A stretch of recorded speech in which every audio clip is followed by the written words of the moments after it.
சிவஸ்பதியான யோகேஸ்வரன் ரங்கநாதன் வரதரங்கனாய் வைகுண்டத்தில் வழங்கின பிரபு உலோகத்தில் தேகாயுகத்தில் மனுஷனாக அவதாரம் செய்து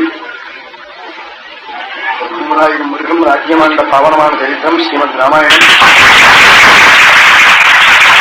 பாவனமான சரித்திரம் கேட்பவர்களுடைய பாவங்கள்லாம் போய் சகல மங்களங்களும் உண்டாகி சர்வகாரிய சித்தி நித்திய கல்யாணம் அப்படி பரம மங்களத்தை கொடுக்கக்கூடிய சரித்திரம்.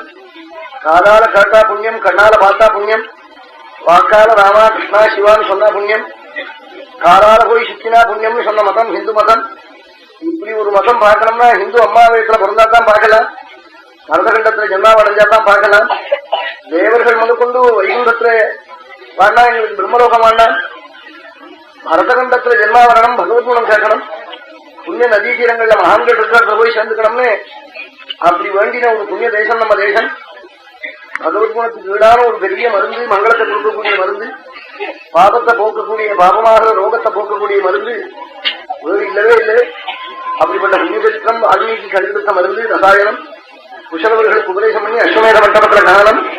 பூர்வ சரித்திரத்துல சரணாகதரத்திலான பிரபு சத்ருதேசத்திலிருந்து வந்த விபீஷணனை சுவாமி சேர்த்துண்டு சரணம்னு அலறிவிட்டால் கைவிட மாட்டேன் என்று ராட்சச ஜாத்தியிலிருந்து வந்தவன சுவாமி சேர்த்துக்கொண்டு அனுகிரகம் பண்ணினார். உடனே சமுத்திரத்தை தாண்டனவே என்ன பண்றதுன்னு யோஜனை பண்ணினார்.